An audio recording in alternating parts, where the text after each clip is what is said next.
Picture this. You've just landed a monster, 4 feet of pure muscle thrashing at the end of your line. A fish that fought you harder than anything else in the lake. Your arms are burning, your heart is pounding, and the very first thing you do is throw it back. Not because it's rare, not because it's protected, but because someone once told you it wasn't worth eating. Here's the twist. That fish is delicious. It's been served to actual kings. It once decorated royal coats of arms. And almost nobody in North America knows any of that.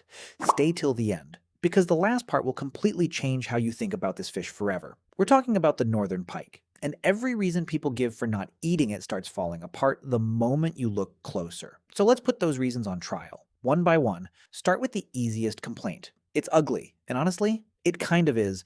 A long, flat snout shaped like a duck's bill, rows of teeth like tiny needles, a body built like a torpedo, slime coating every single inch of it. People even gave it nasty nicknames. The water wolf, the sloth shark, the snot rocket. Not exactly names that make your mouth water, but stop and think about it. Have looks ever really stopped us before? A lobster looks like a giant bug. A catfish looks like something that crawled out of a nightmare. An oyster looks like a rock full of slime.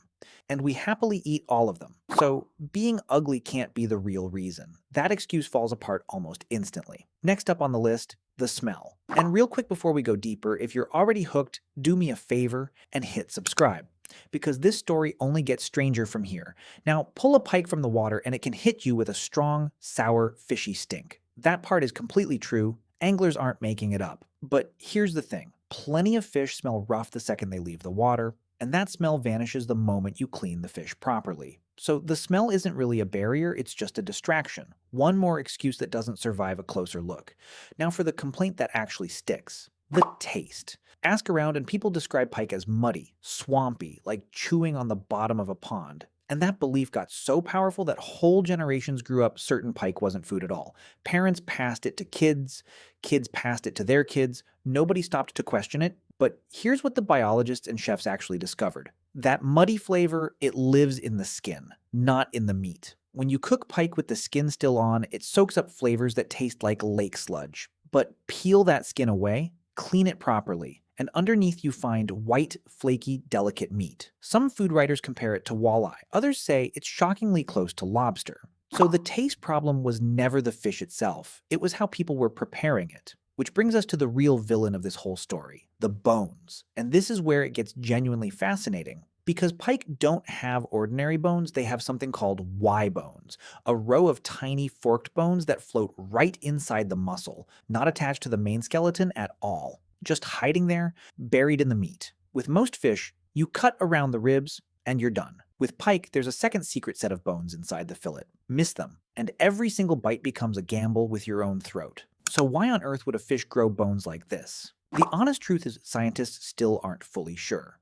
But the leading idea connects to how pike hunt. They're ambush killers. They sit perfectly still, waiting, watching. Then they explode sideways in a burst of raw speed. To strike like that, they need incredible flexibility through the whole body, and those floating bones may strengthen the muscle, without stiffening it the way a hard rib cage would. Perfect for the hunter. Terrible for whoever's trying to eat the hunter. And pike aren't alone in this. Their entire family carries the same trick. That includes the muskellunge, the giant cousin that can grow past 50 inches, and the smaller chain pickerel that swims across the eastern side of the continent. All three share the same reputation. All three get tossed back more than they ever get eaten. All three carry the exact same evolutionary baggage. Whatever those bones did for the hunter got passed straight down the family tree. An inheritance nobody in the kitchen ever asked for. And that single quirk might be the biggest reason pike never became a real food fish here. Removing Y bones takes a special filleting technique, a bendy, flexible knife, and a fair bit of practice. Most people faced with a fish that fights beautifully but takes 20 extra minutes to clean just give up. It's easier to let it go and grab something simpler for dinner.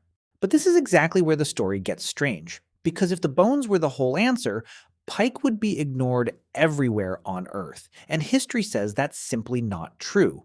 In medieval Europe, pike wasn't garbage. It was a luxury. Archaeologists have traced pike recipes all the way back to the Roman Empire. In royal courts, a beautifully cooked pike was seen as a worthy gift, the kind you'd hand to a victorious knight riding home from a joust. The fish even showed up on royal coats of arms, sitting proudly beside lions and eagles. Think about that for a second. This was not a trash fish. This was a fish you showed off with. And here's the real kicker. Those European pike had the exact same Y bones, and people solved that problem hundreds of years ago. The French invented a dish called quenelles, almost entirely to beat those bones. You mince the meat so finely that the bones simply disappear into it. In Germany and Poland, the roots of gefilte fish trace back to carp and pike, prepared the very same way, ground down until not a single bone could survive. Smoked pike and pickled pike are still sold across northern and eastern Europe today, sitting in markets right next to herring and trout. And this wasn't some lucky accident. It was a genuine skill, refined, taught, and handed down through generations like a family recipe. So here's the big question. Why didn't that knowledge sail across the ocean with everyone else? Part of the answer comes down to timing and geography. Pike is a cold water fish. It lives mostly in the northern United States, across Canada, and up into Alaska. And in those regions, other fish grabbed the spotlight first. Walleye became the star of Midwest dinner tables. Salmon ruled the Pacific Northwest. Trout owned the mountain streams, and pike showed up late to the party. Not because it was worse, but because every seat at the table was already taken. And once a fish gets branded as the one you don't eat, that label sticks like glue. Fewer people cook it, so fewer people learn how to clean it right. So the few who do try it end up with a bony, skin-on, badly made fillet, which just confirms every rumor they'd ever heard. And the myth feeds itself in an endless loop, each bad meal creating another believer. But there's a second force at work here too. And this one has nothing to do with culture. It's about money. Northern pike are a giant draw for sport fishing tourism. Trophy lakes across Canada and the northern US pull in guided trips. Fishing lodges. Entire local economies built around chasing 40-inch monsters. And that whole business depends on the big fish staying alive in the water. So many lodges actively push catch and release, especially for the larger ones, because a single 40-inch pike might get caught a dozen times by a dozen different paying customers over the years. Keep it for one dinner, and all that future money swims away with it. So there's a quiet financial reason to keep repeating the same message. Pike are for catching, not for eating. That's simply how the economics of trophy fishing shape what people believe. And there's one final piece to this puzzle. This one's less about myth and more about biology. Like most big predator fish, pike sit near the top of their food chain, and that means they build up mercury and other contaminants over their lifetime, faster than smaller fish do. So most fisheries agencies suggest limiting how often you eat the big ones, and sticking to smaller, younger pike for your regular meals.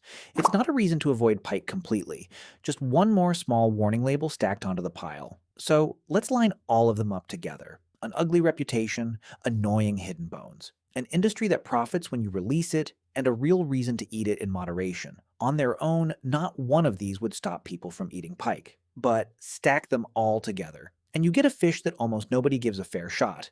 And that, right there, is the strangest part of all. Pike isn't some truly poisonous species we were wise to avoid. It's not loaded with deadly toxins. It doesn't taste awful no matter what you do. It's just a genuinely good fish, tangled up in bad first impressions, annoying bones, and an industry that wins every time it stays in the lake. Meanwhile, an ocean away, people spent over 1,000 years perfecting how to eat it, turning the exact same problem we still complain about into a skill taught calmly in home kitchens for generations. And that's the part that should really make you pause. Two groups of people, the same fish, the same bones, the same challenge. One side saw a puzzle worth solving, the other side just gave up and walked away. So here's the real lesson hiding inside all of this. Sometimes the thing we reject isn't actually the problem. Sometimes we just inherited someone else's excuse and never once thought to question it.